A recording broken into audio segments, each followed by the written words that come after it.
Story 1. I still don't know her name.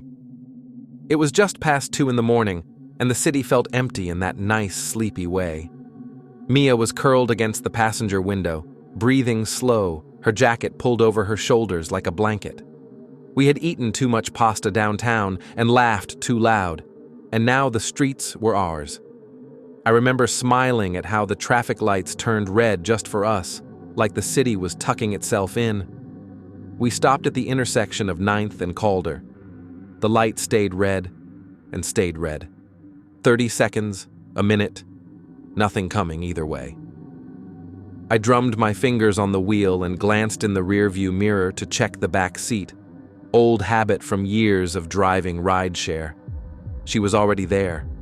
A woman. Dead pale skin, black hair plastered to her cheeks like she'd been underwater.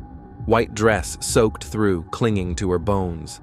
She sat perfectly straight, hands folded in her lap, staring straight ahead at the back of my headrest, not blinking. Water dripped from her hem onto my upholstery, little dark coins spreading on the gray fabric. I felt my stomach drop so fast I almost gagged. The doors had been locked the whole night. I never heard them open. I never heard her breathe. "Mia," I whispered, trying not to move my lips. "Babe, don't freak out, but look behind us." Slowly. Mia stirred, yawned, turned her head. She frowned at the empty back seat. "There's nothing there, silly. You're seeing things." She patted my arm and settled back to sleep. The light turned green. I punched the gas so hard the tires chirped. In the mirror, the woman was gone. Relief hit me for half a second, until I looked right. She was sitting where Mia had been, same wet dress, same empty stare, water pooled under her bare feet, and Mia was just gone.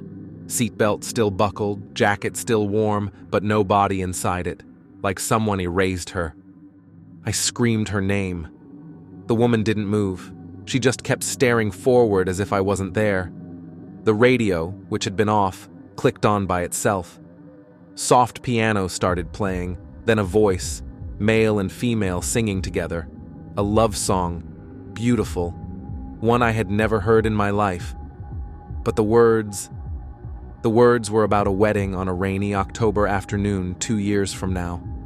Our wedding. They sang about Mia's dress, about the oak tree we'd stand under, about promises we hadn't even made yet. My hands shook so hard I almost ran the next red. I blinked, just once, and when my eyes opened, the woman had slid 6 inches closer to me. Now she was almost touching the gear shift. I blinked again. Another 6 inches. Her cold fingers brushed the wheel. I slammed every button I could find. The engine wouldn't die, doors wouldn't unlock, windows wouldn't crack even a millimeter.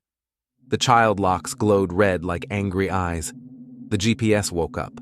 The calm lady voice said, "Proceed to destination, home." Population, 1. Home was 40 minutes away.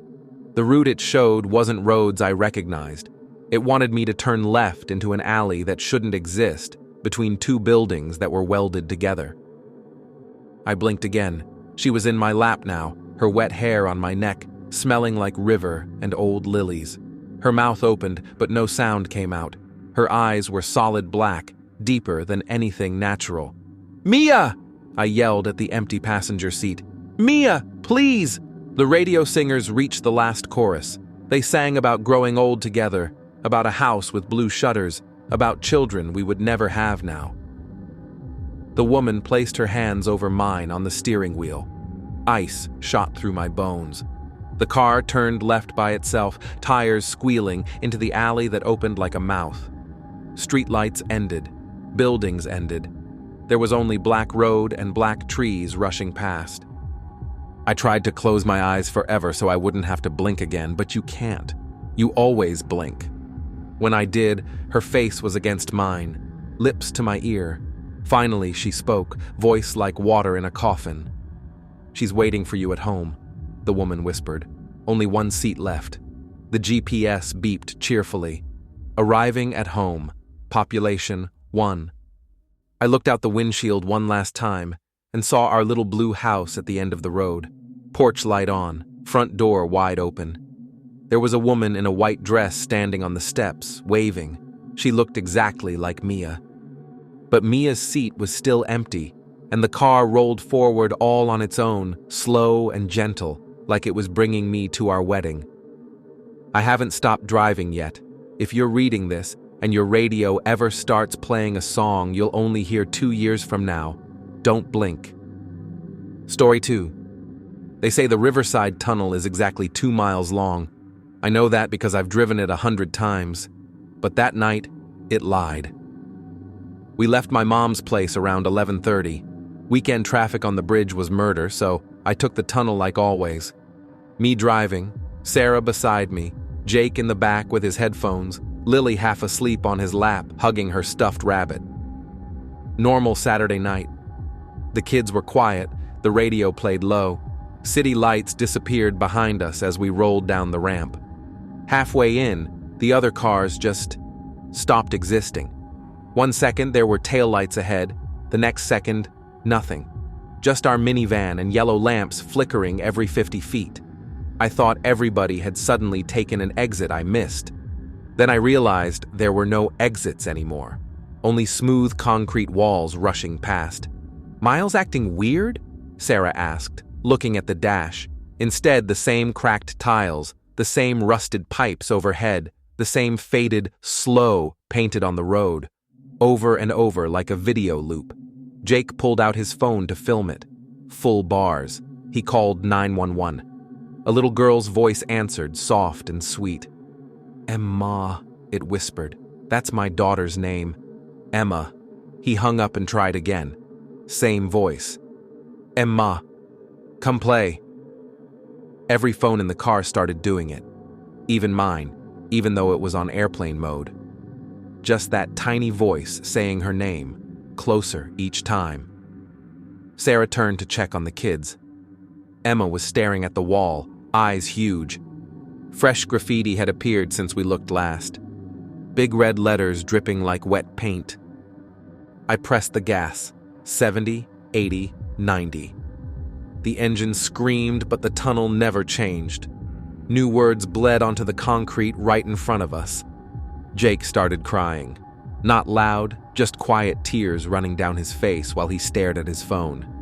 The voice had switched to his name now. The speedometer hit 110. The graffiti got meaner, more specific. Sarah screamed at me to do something. I was already doing the only thing I could, drive. My foot was welded to the floor. 130 miles showed on the odometer and we were still in the same goddamn tunnel. Then the lights began dying, one by one. Pop, pop, pop, like someone flipping switches behind us. Darkness chased the car. I couldn't outrun it anymore. I slammed the brakes. Everything went black. The engine kept running, headlights blazing into nothing. No echo, no hum of tires, just our breathing and 4 heartbeats hammering loud enough to rattle teeth. Then we heard it. Wet feet. Bare, slapping footsteps running across the roof. Thud, thud, thud, thud, fast, too fast. They matched my pulse exactly. When my heart skipped from fear, the footsteps stumbled for a second, then caught up again. Sarah grabbed my arm so hard her nails drew blood. Emma started whispering, "They're on the car, Daddy, they're on the car!" Something dragged across the roof, slow, like fingernails looking for a seam. The graffiti glowed now, faint red, floating in the dark without walls behind it. You stopped. We choose a child's handprint pressed against the inside of the windshield. Small, Emma-sized. But Emma was right behind me. I could feel her trembling against the back of my seat. More handprints bloomed all over the glass. Dozens, hundreds, all the same size, all wet, all reaching. The footsteps stopped directly above my head. Something heavy sat down on the roof. The whole minivan groaned and sank an inch. In the silence, I heard breathing that wasn't ours. Slow, patient, right above me, fogging the metal I couldn't see. Then the little voice came again. Not from the phones this time, but from everywhere. From the air itself. "Emma, Your turn. The back door clicked open by itself. Emma screamed once, sharp and bright. When my headlights finally died, the tunnel was gone. I'm sitting in an empty minivan on the side of a dark road I don't recognize. Odometer reads 6666 miles. Engine still running. Doors won't open from the inside. The seats behind me are wet. Pink rabbit on the floor, one ear missing. And every few minutes, soft barefoot steps walk across the roof, keeping perfect time with my heart. If you ever take the Riverside Tunnel at night and the cars suddenly vanish, whatever you do, don't stop, because they're still choosing. And my family only had 4 seats. Story 3. They say if you pick someone up in the warehouse district after 3, you'd better keep driving until the sun burns the night away. I always thought it was just a stupid campus legend. Until the mirrors started collecting people. Tyler and I were coming back from an all-night study session that turned into diner pie and bad coffee. 3:07 a.m. Streets empty, only the orange glow of sodium lights and rows of dead warehouses. My old Civic rattled like it wanted to die, but it was cheaper than an Uber. That's when we saw him. A guy in a torn gray hoodie stumbling in the middle of the road, waving both arms like he was trying to flag down a plane. Blood ran down the side of his face, shiny black in the headlights. He looked maybe 30, eyes wild, mouth moving fast. We should have kept going. We didn't. I rolled the window down 2 inches. "You okay, man?" "Hospital," he gasped. "St. Mary's. Please. They're still playing the game. It's game night." He kept saying that, game night, like it explained everything. Tyler gave me the look that said, this is how horror movies start, but the guy was shaking so hard I was afraid he'd drop dead right there. We let him in the back seat. He smelled like pennies and sweat. 10 minutes later, he started gagging. Pull over, I'm gonna..." I stopped under a busted street lamp. He opened the door, leaned out, and puked loud and wet. Then he just walked away, stumbled between 2 warehouses, and vanished. Didn't look back. Didn't say thanks. "That was weird," Tyler muttered. I glanced in the side mirror to back up. He was still there. The guy was sitting in the back seat of the reflection, smiling straight at me.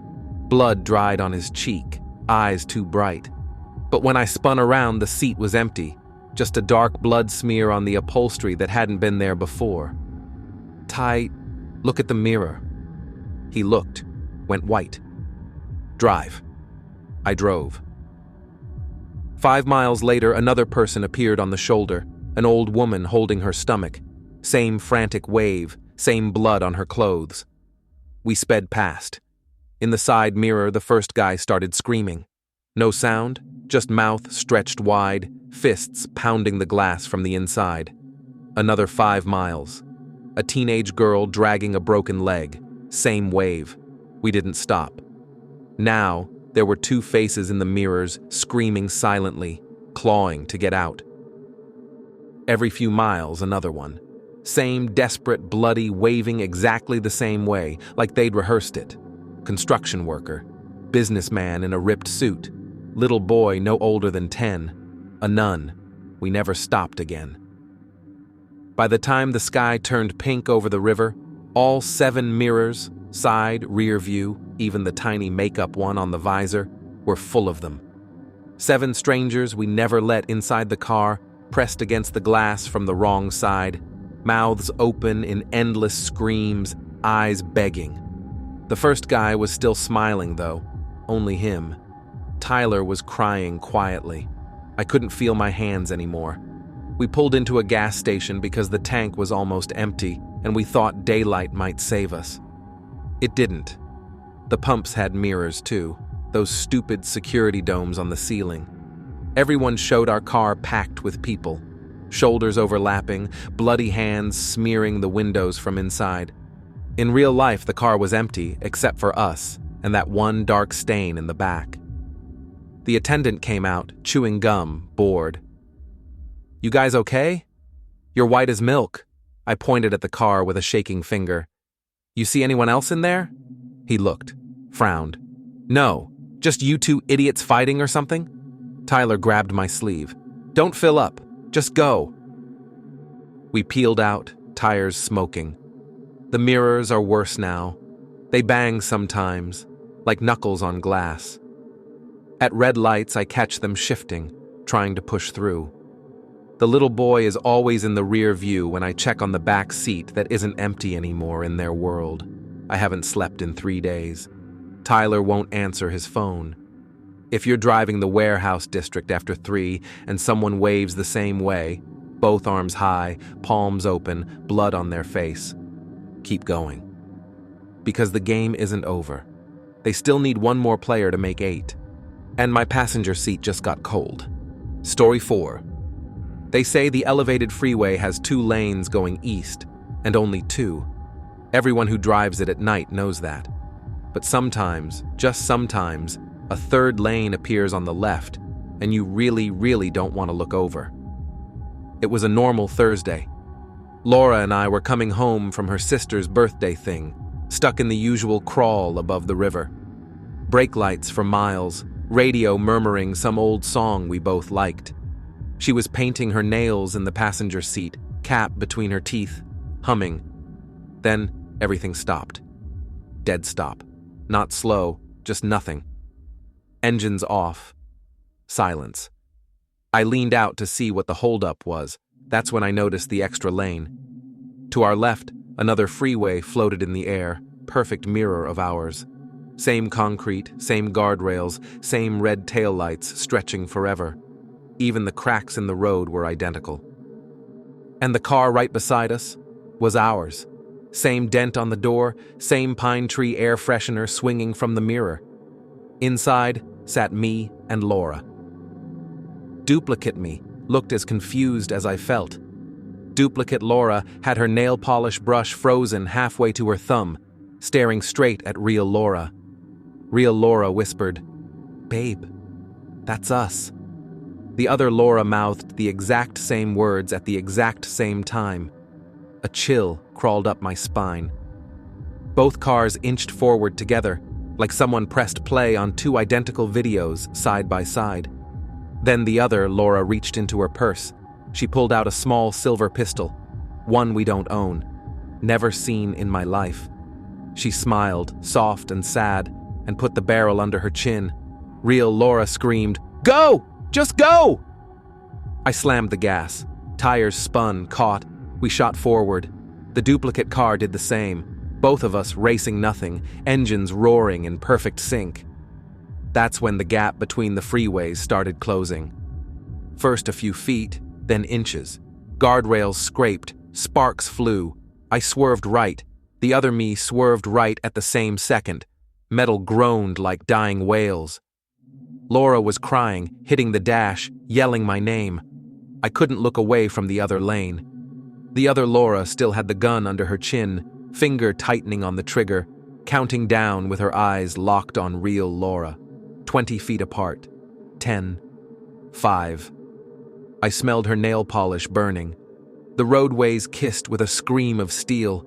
Whole sections folded together like paper.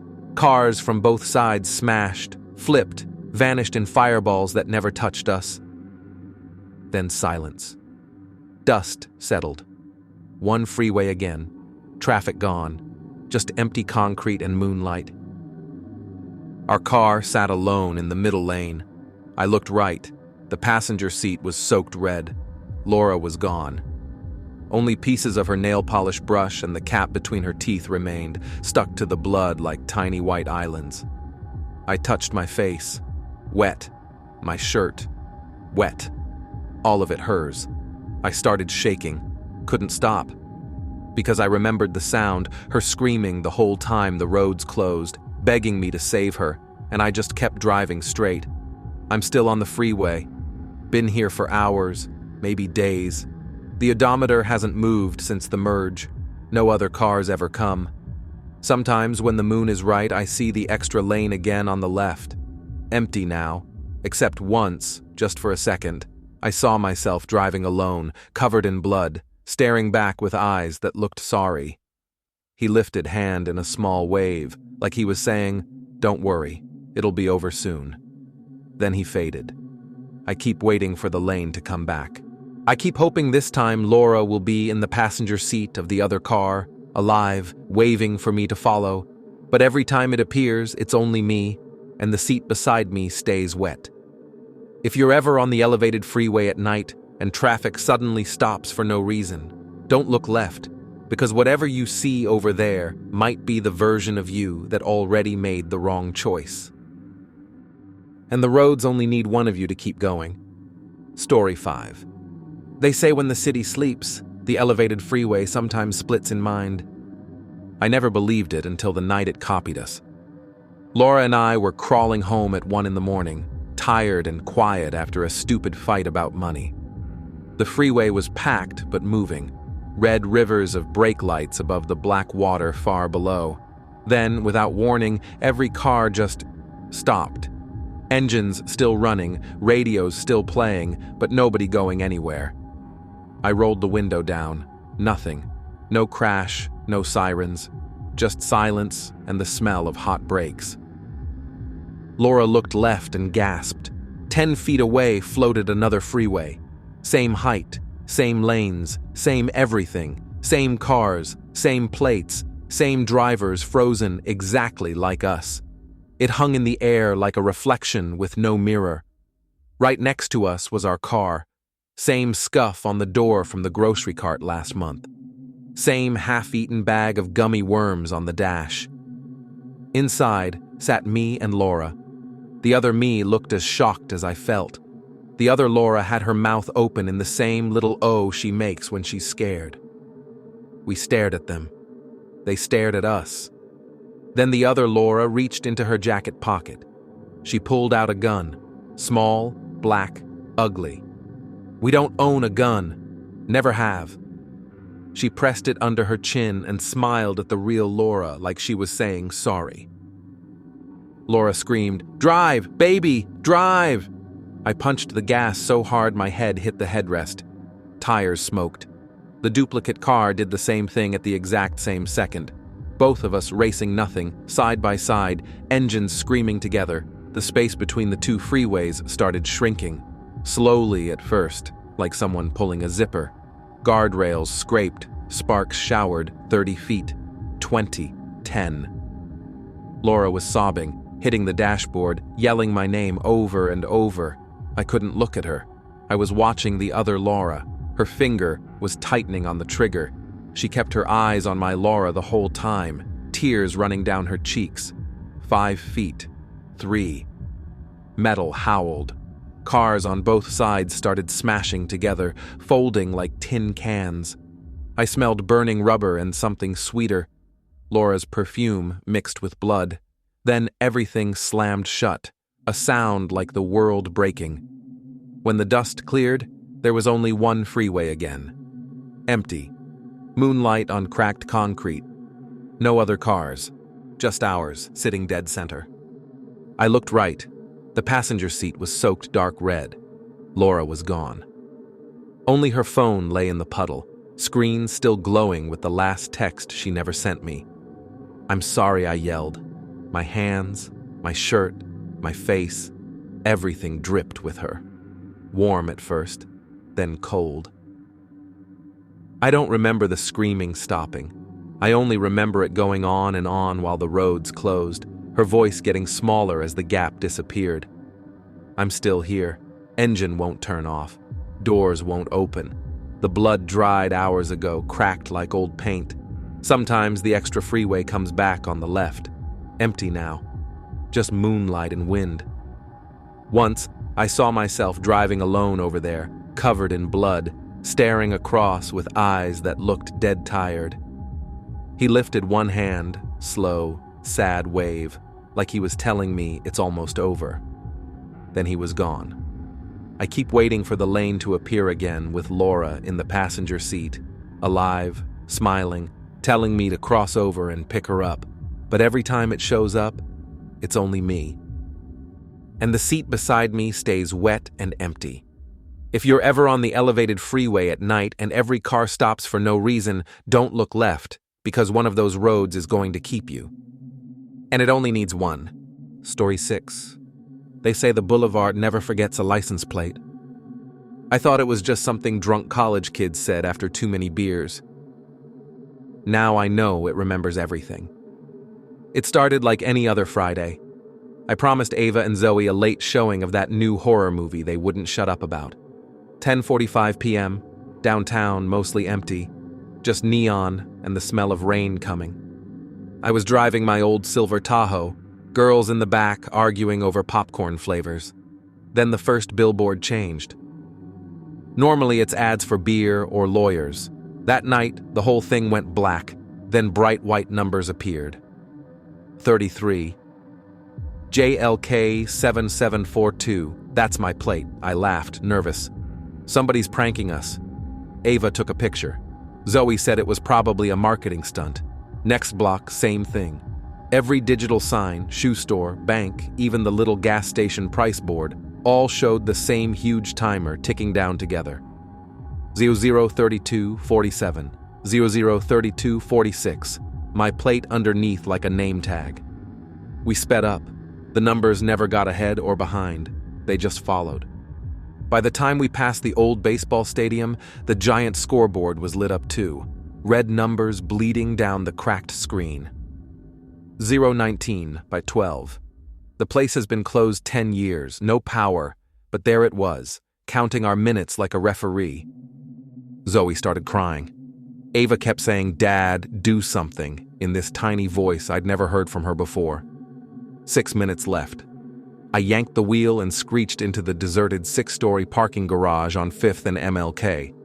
Figured concrete walls would block whatever signal this was. We spiraled up to the empty roof level, tires squealing, parked in the darkest corner. For 10 beautiful seconds, every screen outside disappeared from view. Then our own infotainment screen woke up. Sako 0559, JLK 7742 Ava screamed. Zoe grabbed my arm so hard her nails left crescents. I killed the engine, locked the doors, told them to get down on the floorboards. We sat in the dark, breathing like we'd run a mile. The timer kept going. 03002. At 00112, the car turned itself back on. Dashboard lit, blood red. 010. Every screen in the entire garage, payment kiosks, security monitors, even the broken exit sign, flickered to life at once. All of them showed the same thing. Live feed of our Tahoes inside, from every angle. But the angles were wrong. Like cameras hidden in places cameras can't be. Engine died again. Doors locked with a heavy thunk. Windows turned into black mirrors. On every screen we saw ourselves. Me in the driver's seat, girls huddled in back, exactly like real life. Then something moved behind the girls just outside the frame. Ava noticed first. "Dad, what's that shadow?" I looked at the nearest garage screen. Something tall and thin was standing right behind the back seat, out of my real sight. No face, just darkness, shaped like a person. It reached forward. On the screens, Zoe flew sideways, dragged by nothing we could see. Her mouth stretched in a silent scream, hands clawing at the seat. In the real car, I felt the Tahoe rock, heard her sneakers kicking the door, but the back seat was empty air. Ava lunged after her sister and vanished the same way, yanked out of frame like a bad edit. Her phone clattered to the floor, still recording, screen cracked.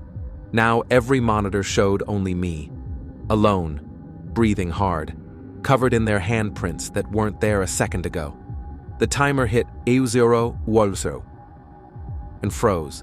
All the screens went black except one. It showed the roof from above, our Tahoe sitting small and silver under the moonlight. The driver door opened by itself. I never touched the handle.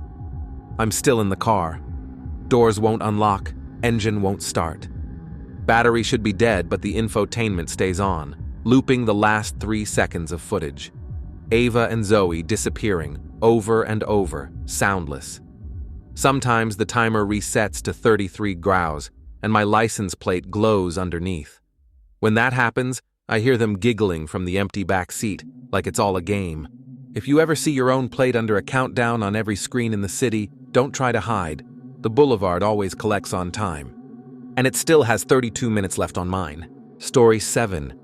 They say there's a street in the city that only shows up on your anniversary. We laughed when we heard it. 10 years married, and we still thought we knew every road. Turns out the city was saving one just for us. We didn't plan anything big, just a slow drive with the windows down, old playlist on, talking about the first time we met. Around midnight, we took a turn we both swear wasn't there yesterday. A narrow little street lined with huge oaks, houses dark, no sidewalks. Looked like something from a storybook. Pretty, quiet, perfect. Halfway down the block, our headlights started to fade like someone turned a dimmer switch. Streetlights blinked once and died. Dashboard went black. The radio cut to soft static. Then the engine kept running. Only the engine. Everything else was gone. Branches started scraping the roof, slow, deliberate, like fingernails testing paint. The trees leaned so low they blocked the moon. Mark, my husband, shifted into reverse. Nothing happened. Tires spun, but we didn't move. He looked in the mirror and went pale. There's no road behind us anymore. I turned. Where the street had been was just thick forest, black trunks packed tight against the rear bumper. Leaves brushed the tail lights like they were tasting them. We grabbed our phones, flashlights on. That's when we saw the others. Cars. Hundreds of them. Half sunk into the asphalt like the road had swallowed them over years. Old sedans, pickups, a station wagon with fake wood sides all rusted orange and brown. Their headlights were still on, beams pointing straight up at the sky, thin white spears in the dark, like drowning men holding lanterns above water. Inside every window, pale hands pressed against the glass, not banging, slapping, all at the same exact rhythm. Left, right, left, right. Hundreds of palms hitting in perfect time, reaching toward our SUV, toward the only engine still running. Mark tried the doors, locked. Windows wouldn't budge. The scraping on the roof got faster, excited. One of the sunken cars was close enough to touch. A 70s Buick, roof caved in by roots. Inside sat a couple in rotten, formal clothes. Him in a tux, her in a wedding dress, yellow with age. Their heads turned toward us, slow, necks creaking. Empty sockets where eyes should be. They smiled with black teeth and lifted their hands to slap with the rest. The trees leaned closer. Branches punched through the sunroof glass, showering us with shards. Something wet and green dripped onto the seats. Mark grabbed my hand. Whatever happens, don't let go. The pavement under us rippled, soft as mud. The SUV started to sink, first an inch, then 2. The slapping hands got louder, joyful. Phone lights showed the speedometer still climbing even though we weren't moving, 10, 20, 40 miles an hour. Like the car was trying to drive straight down into the road. Our headlights flickered back on, but the beams pointed up now, joining all the others. A new periscope in the graveyard of light. The last thing I saw clearly was Mark's wedding ring as the dashboard went dark again. Then his fingers slipped out of mine, cold and leafy. I'm still in the driver's seat. The engine purrs soft and happy. Sometimes the radio plays our wedding song, scratchy, like it's coming from very far away. If you're driving on your anniversary and you see a pretty tree-lined street you don't remember, don't turn. Because the road is hungry for couples who made it this long, and it keeps our headlights on forever, pointing up, waiting for the next pair to complete the circle. Listen, can you hear them slapping? They're keeping time for us. We're almost sunk. Just one more anniversary to go. For more stories like this, share and subscribe Goofy Horror.